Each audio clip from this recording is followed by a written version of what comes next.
Javier De Leon, shout out din po sa iyo. Ito yung si Berador. Shout out kay Javier De Leon, dating Berador. Javier De Leon, Berador kung siya'y tawagin. Maangas at matapang, may paninindigan, handa niyang ipaglaban ang katotohanan. Tanghali, Saudi Arabia, magandang hapon Pilipinas. Nandito na naman tayo sa ating YouTube channel at gagawa tayo ng reaction video. At ang ating gagawing reaction video, mga kapatid, mga kababayan, wala tayong kukuning clip o wala tayong kukuning video.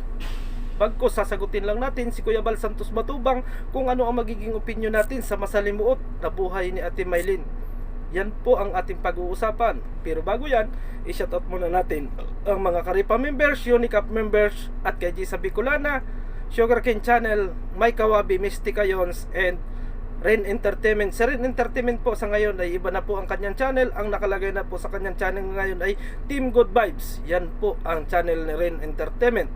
Kaya sana mga kapatid, mga kababayan, suportahan po natin ang kanilang mga channel. Sama na rin natin si Inday Ilongga Channel. Si Inday Ilongga Channel po ay isa sa Karipa members na tuloy-tuloy na tumutulong sa ating kapwa Pilipino. Sana suportahan din po natin ang kanilang mga channel at ilalagay po natin ang kanilang mga link dyan sa ating description box para sa ganon madali ninyong mapupuntahan ang kanilang mga channel. So dumako na tayo sa ating pinag-uusapan at sa tanong ni Kuya Bal Santos Matubang kung sino ang dapat sisihin, si Ate Mylene ba, si Tatay Michael, or itong si Tatay Ben.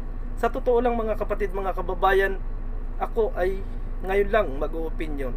Pero sa opinion ko about sa relasyon ni Tatay Michael at Ate Mylene, parehas silang nagkaroon ng pagkakamali. Meron po silang pagkakamaling pareho, pero napakalaki po ng pagkakamali ni Ate Mylene kasi nga nagpaalam si Ate Mylene na pupunta lang doon sa kanyang magulang para sa ganon makita niya at makasama yung kanyang magulang at mga mahal niyang kapatid. Pero ano ang ginawa ni Ate Mylene? Hindi na siya bumalik kay Tatay Michael hanggang sa naghintay si Tatay Michael sa pagbabalik nitong si Ate Mylene. At nalaman nga ni Tatay Michael na may asawa na si Ate Mylene at labis na nasaktan itong si Tatay Michael. Kasi nga napakasakit isipin na ang asawa mo o ang mahal mong asawa na pinayagan mong pumunta doon sa ibang lugar, malalaman mong meron na palang kinakasamang iba. Diba? Napakasakit at napakasaklap. At yan ang hindi naisip ni Ate Mylene. Yan ang hindi inisip ni Ate Mylene sa kanyang ginawa. Malaking magiging damage sa kanyang pagkatao at malaki ang magiging damage sa kanyang mga anak. Kasi nga pinaghiwalay niya ang dalawa niyang anak. Ito si Mark at ito si Joanna. Sila po ang mga naapektuhan sa mga pangyayaring ito. Kasi malaki ang naging kasalanan talaga ni Ate Mylene sa pangyayaring ito. Ngayon naman, itatanong ninyo sa akin, bakit nagkaroon ng kasalanan itong si Michael? Ay kitang-kita natin na hindi na nga nag-asawa si Michael at hinintay itong si Mylene ang kanyang pagbabalik. Ganito lang mga kapatid, mga kababayan, kung halimbawa ikaw ay isang lalaki at nakikita mo ang iyong asawa ay ganito ang ginagawa, bagkus nasaktan mo, payuhan mo ng maganda. Huwag mong sigawan, huwag mong pagalitan kasi tao lang yan na nagkakamali. Huwag nating saktan o huwag nating pairalin sa ating mga kalalakihan na manakit ng asawa kung nagkakaroon man ng problema. Kung halimbawa ako ay may asawa, ngayon nakita ko na mali ang ginagawa ng aking asawa, bagkus na aking saktan ay aking paalalahanan at sabihin ng malumanay na ganito, huwag mong gawin yan kasi darating ang araw ang anak natin ang maapektuhan sa iyong mga ginagawa. Yun lang po ang nakikita akong pagkakamali ni Tatay Michael. Pero saludo ako kay Tatay Michael kasi nga hinintay niya ng napakatagal itong si Ate Mylene at hanggang ngayon nga hindi pa rin nag-aasawa si Tatay Michael. Ibig sabihin, tamang lalaki na ang nakita ni Ate Mylene. Kaso nga lang, si Ate Mylene, sa sobrang kabataan pa siguro ni Ate Mylene noong mga panahong yun, ay hindi nakapag-desisyon. At ang naisip lang niya, siguro ay yung kanyang pansariling kapakanan, at hindi naman natin alam kung ano ba talaga ang tunay na pangyayari, kaya hindi natin dapat husgahan ng masyado si Ate Mylene. Ito lang ang aking opinion. Kung halimbawa nasasaktan si Ate Mylene sa aking opinion, pasensya na po Ate Mylene, ito lang po ang opinion ko.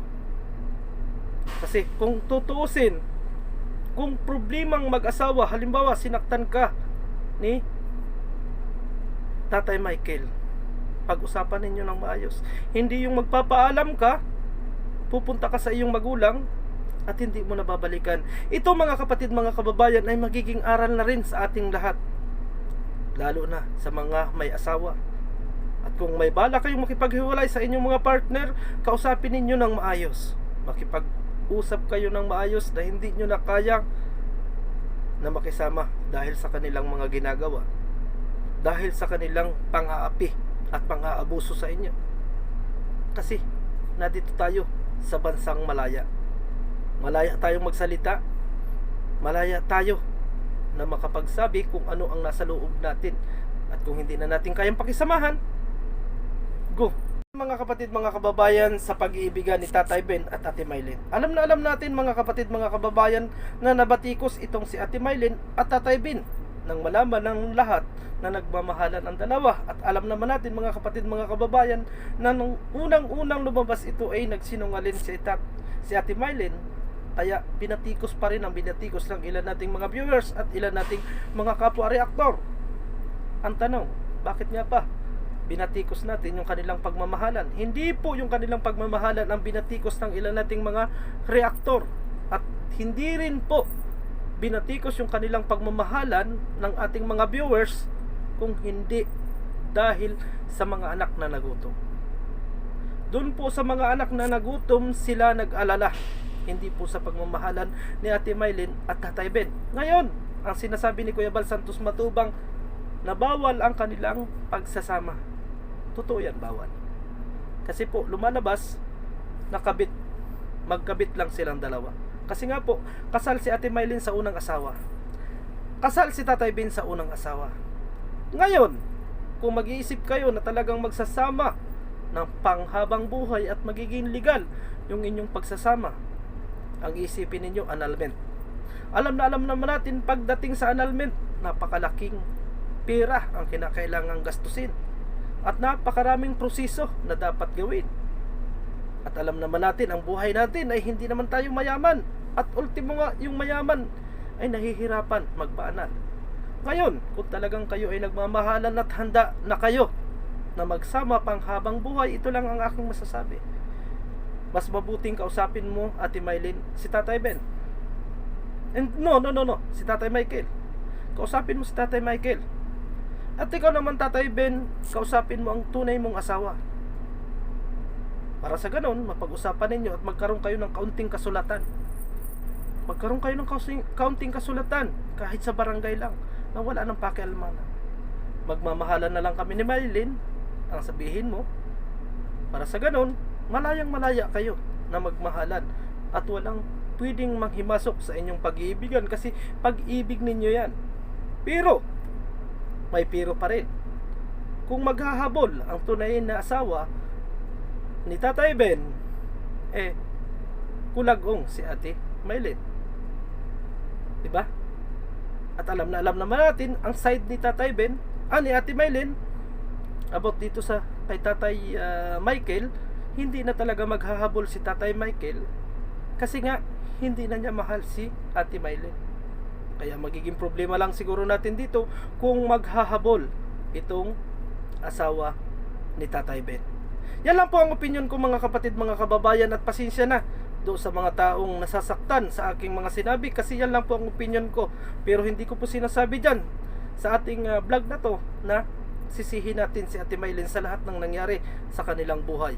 Bagkus meron po silang pagkakamali, at yan po ang dapat nating mapag-aralan mga kapatid, mga kababayan, at yan din po ang dapat pumasok sa isipan natin at magkaroon din ng kaunting aral sa ating pagkatao yung mga nangyayaring yan, na wag dapat tayong magsinungaling. Wag nating itago kung ano yung ating nakaraan. Wag nating itago mga kapatid, mga kababayan. Kung halimbawa nagmamahalan kayo o may minamahal kayo, sabihin ninyo ng totoo na may asawa ako, may anak ako, may ganito ako. Kasi nga, ang kasabihan, ang pagsasabi ng tapat ay pagsasama ng maluwag. Hanggang sa muli, maraming salamat. Goodbye.